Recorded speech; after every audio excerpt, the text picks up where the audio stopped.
மறக்கப்பட்ட கொலை மற்றும் காந்தியின் மன்னிக்க முடியாத மௌனம். டெல்லி 1927. போற்றுதலுக்குரிய ஹிந்து துறவி தனது வீட்டில் இறந்து கிடந்தார். அவரது பெயர் சுவாமி ஸ்ரத்தானந்த். ஆரிய சமாஜத்தின் சிங்கம். அச்சமற்ற சீர்திருத்தவாதி. கிறிஸ்தவ மிஷனரிகளாலும் இஸ்லாமிய தீவிரவாதிகளாலும் வலுக்கட்டாயமாக மதம் மாற்றப்பட்ட ஆயிரக்கணக்கான இந்துக்களை மீட்டு தாய் மதத்திற்கு கொண்டு வந்தவர். அவர் செய்த ஒரே குற்றம், அவர் இந்துக்களை தாய் மதம் திருப்பியது. சுவாமி ஸ்ரத்தானந்த் சுத்தி இயக்கத்தை தொடங்கினார். தலித்துகளுக்கு மரியாதையை மீட்டெடுக்கவும், தங்கள் தர்மத்திலிருந்து பறிக்கப்பட்டவர்களை மீண்டும் இந்து மதத்திற்கு கொண்டு வரவும். மற்றவர்களைப் போல் அவர் வெறுப்பை பரப்பவில்லை, மாறாக மீட்சியை பரப்பினார். இந்துக்களால் அவர் வணங்கப்பட்டார், தீவிரவாதிகளால் அஞ்சப்பட்டார். 1926 டிசம்பர் 23 அன்று அப்துல் ரஷீத் என்ற தீவிரவாதி பார்வையாளன் என்ற முகமூடியில் அவரது டெல்லி வீட்டிற்கு வந்தான். சுவாமி படுக்கையில் இருந்தார். அவருக்கு நிமோனியா இருந்தது. ரஷீத் ஒரு துப்பாக்கியை எடுத்தான், சுவாமியை நோக்கி சுட்டான். அதுவும் அவரது சொந்த வீட்டில். அவர் நோயாளியாக படுக்கையில் இருந்தபோது நாடு முழுவதும் கோபம் கொந்தளிக்கும் என எதிர்பார்த்திருப்பீர்கள். அரசியல் தலைவர்கள் கடுமையாக கண்டிப்பார்கள் என நினைத்திருப்பீர்கள்.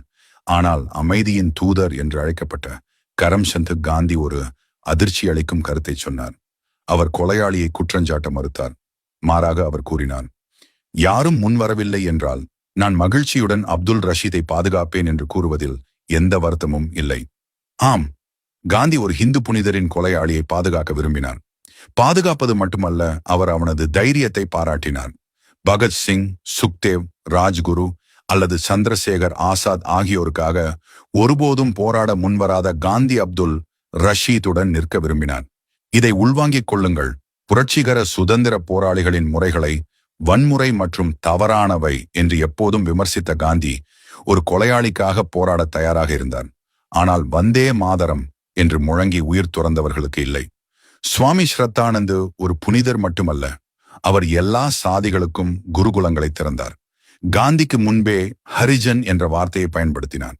வாளால் அல்லது மயக்கத்தால் நடந்த வலுக்கட்டாய மத மாற்றங்களுக்கு எதிராக நின்றார். இந்துக்களுக்கு தங்கள் அடையாளத்தை மீட்க உதவினார். அதற்காக அவர் தனது உயிரை இழந்தார். எந்த மெழுகுவர்த்தி ஊர்வலமும் நடக்கவில்லை, எந்த ஊடக கோபமும் இல்லை, எந்த விருது திருப்பி அளித்தல் கும்பலும் இல்லை, இந்து உயிர்கள் முக்கியம் என்ற கூக்குரலும் இல்லை. கொலையாளி முஸ்லிம், பாதிக்கப்பட்டவர் இந்து. எனவே மதச்சார்பற்ற கூட்டம் அப்பொழுதும் இப்போதும் மௌனமாக இருந்தது. இது ஒரு மனிதர் கொலை செய்யப்பட்ட கதை மட்டுமல்ல, இது சனாதன துரோகத்தை பற்றியது. காந்தியின் திரிவுபடுத்தப்பட்ட ஒழுக்கம் எவ்வாறு தீவிரவாதிகளுக்கு ஆதரவாக நின்று இந்த நாட்டின் முதுகெலும்பை பாதுகாக்க தவறியது என்பது பற்றியது. இந்துக்கள் ரத்தம் சிந்திய போது காந்தி மௌனத்தை அளித்தார் அல்லது மோசமாக நியாயப்படுத்தினார். கிட்டத்தட்ட ஒரு நூற்றாண்டு கழித்தும் பெரும்பாலான பாடப்புத்தகங்கள் இந்த உண்மையை சொல்லவில்லை. அவர்கள் காந்தியை புனிதராக உயர்த்துகிறார்கள், மேலும் சுவாமி ஸ்ரத்தானந்தை நம் நினைவிலிருந்து அழிக்கிறார்கள். அவர்கள் அடுத்த தலைமுறை சங்கடமான கேள்விகளை கேட்க வேண்டாம் என்று விரும்புகிறார்கள். எடுத்துக்காட்டாக, ஒரு கொலையாளியை பாதுகாத்த காந்தி ஏன் ஒரு தியாகியை பாதுகாக்கவில்லை? சுவாமி ஸ்ரத்தானந்தின் தியாகம் வீணாக கூடாது. இந்த கதைகளை சொல்ல வேண்டிய நேரம் இது. உரத்து, தைரியமாக, இடைவிடாமல். சுவாமி ஸ்ரத்தானந்தரை கொன்றது ஒரு குண்டு அல்ல, சுதந்திரத்திற்காக போராடுவதாக கூறிய தலைவர்களின் மௌனம். மேலும் இது போன்ற வீடியோக்களை காண தேசியவாத நியூஸ் யூடியூப் சேனலை சப்ஸ்கிரைப் செய்யுங்கள்.